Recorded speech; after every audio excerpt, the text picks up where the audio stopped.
So, welcome to Good and Bad, continued from the last scholastic activity, Amazing Word Power. All right, we are on page 50 officially. L, one Roman numeral. Okay. So, the first word is malevolent. What's the word? You got it, malevolent, which means hateful or evil. All right, the malevolent king was feared by his subjects. All right, malevolent. Let's go. Malevolent. Malevolent. So let's go. Malevolent.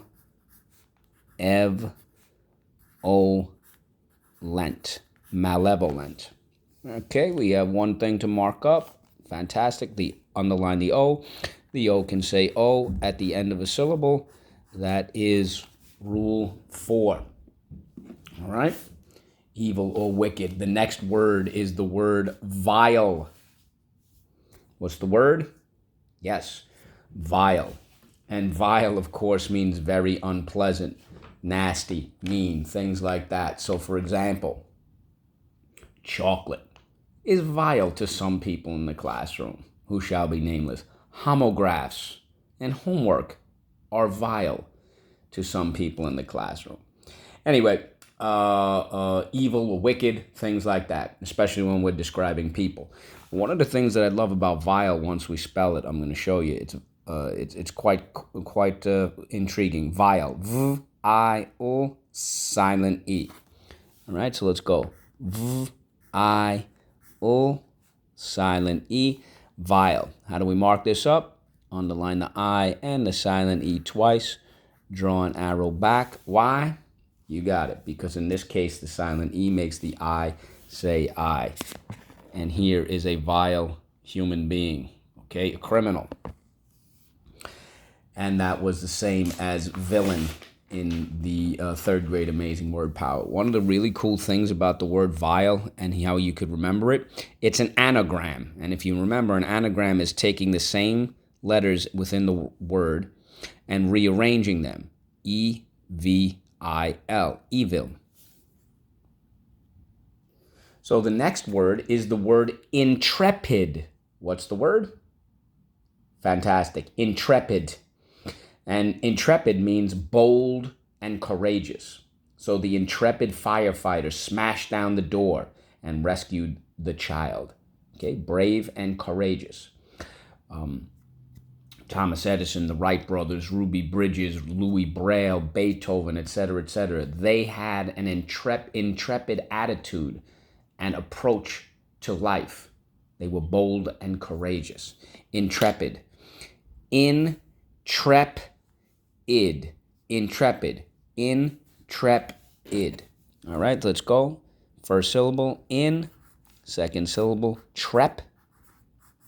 Third syllable, id. Intrepid.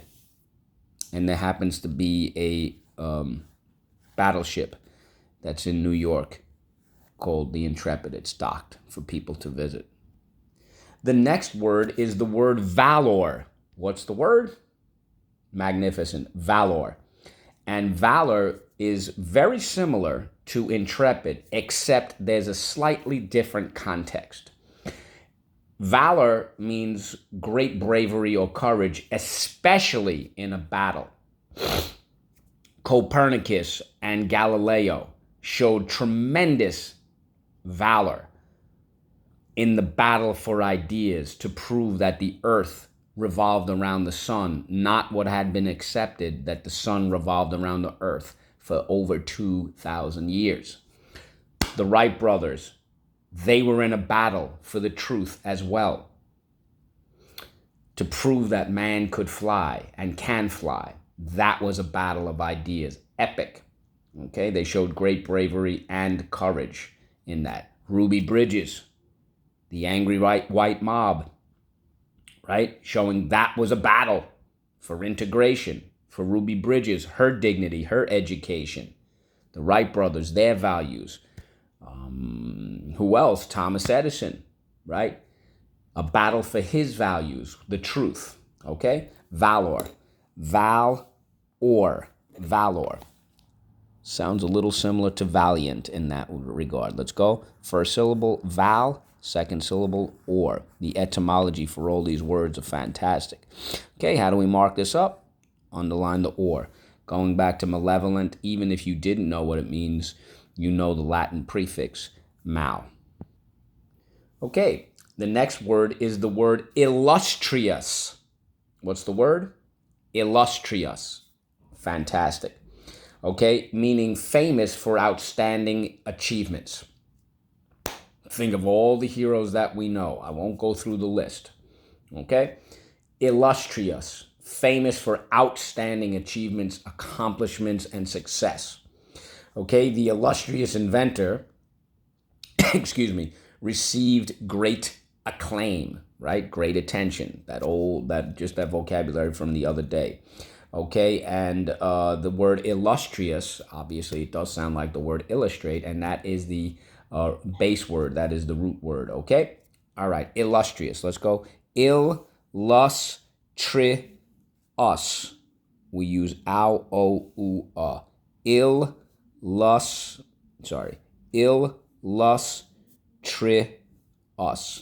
All right, let's go. Let's break it down.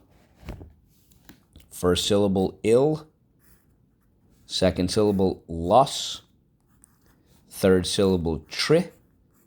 And fourth syllable, us. We use ow, o, u, meaning full of. Full of illustration, full of illustration, full of illumination.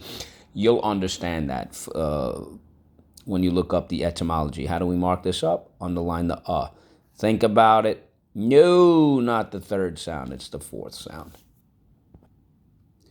The illustrious career of the artist had everybody celebrating her achievements. So the next word is the word initiate.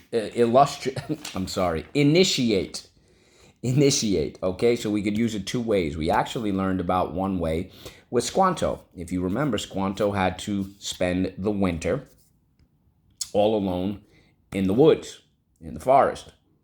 After that, he was formally accepted into the tribe, into the Pawtuxet tribe. Okay, so one definition is formally accepted. The other way is taking that first step to begin. So, for example, sometimes you might have a friend, or you even might be feeling this way, and you don't want to talk to anybody, but a good friend comes over, or your mom comes over, and she starts to initiate conversation, or a communication and a conversation, to take that first step. Okay? I'm going to initiate some sort of dialogue between the two parties that are disagreeing at this particular point. Sometimes you see it in alien movies, right? These aliens from outer space, either the Earthlings or the aliens, they initiate some sort of conversation. All right, so there you go. To be formally accepted into a group or an organization, sometimes people even pay initiation fees. In other words, you're formally accepted at that point. Think about Squanto. And then also taking that first step, beginning, okay? Initiate.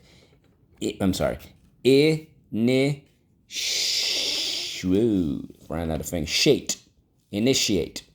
I know people say initiate, that's fine. We use the sh that starts with a tall letter. Really, that is how you're supposed to say it. Initiate. Initiate. It goes by really quick. I know it does sound like another syllable, but technically it's not. We have 1, 2, 3 things to mark up. Let's go. Underline the sh, the a, and the silent e twice. Draw an arrow back. Why? Excellent, because in this case, the silent E makes the A say A. We can use it more than one way. It is a homograph. So let's do our review. Initiate. Initiate. And again, some great synonyms are, hold on. Okay, to commence, to start, to begin. Think about initiate, launch. Neil Armstrong. 10, 9, 8, 7, 6. Okay. So those are some great synonyms right there. Some other fantastic antonyms: terminate, stop, halt, end, finish, complete. All right. And again, commence is a great synonym. All right. So now let's go to the word illustrious. Illustrious. Okay. So let's see. We have to. When something is illustrious, it's acclaimed, it's noteworthy, it's preeminent, it's distinguished, it stands out. Okay, it's celebrated, it's influential, it's esteemed, held in high regard and with great honor and value. It's prominent. Okay, illustrious antonym, it's a little bit tough, but you could say, no, not really, actually, illustrious. An antonym would be unimportant, insignificant, minor, unknown, or obscure. Could be something like that. All right, let's go. Valor. Heroic, heroism, valiant, courage, courageous, bravery, fearlessness, prowess, showing backbone or guts, as they say, daring, moxie. Okay. Some antonyms would be cowardice, weakness, fear. All right. So some synonyms, let's go. Intrepid, fearless, gutsy, unafraid, bold, courageous, daring, lion-hearted. Antonyms would be afraid, cowardly, fearful, frightened, faint-hearted, opposite of lion-hearted, meek, timid, spineless, and one of my favorites, pusillanimous. Okay, let's go. V-I-L, silent E, vile. Okay, foul, nasty, despicable, wretched, sickening, bad, abominable, atrocious, offensive, obnoxious, obnoxious, mean, vulgar, evil, anagram. Wicked, fiendish. Love that one. Okay, some antonyms: pleasant, nice, benevolent, kind, moral, virtuous, noble, decent. Okay? Malevolent. I'm going to give you some great antonyms this time. Malevolent, we learned the other one. Benevolent, it's literally the opposite, okay? Friendly, kind, nice, and good. Yes, you can use, in this sense, we're using the dead word, meaning a moral person, meaning morally good. Now, some synonyms are spiteful, hostile, evil, wicked, venomous, poisonous, like a venomous person or a poisonous person, they have just hate in their heart. Rank and their actions. Rancorous, bitter, vicious, vile, vengeful, hateful, cruel, nasty, maleficent. Okay, go to it.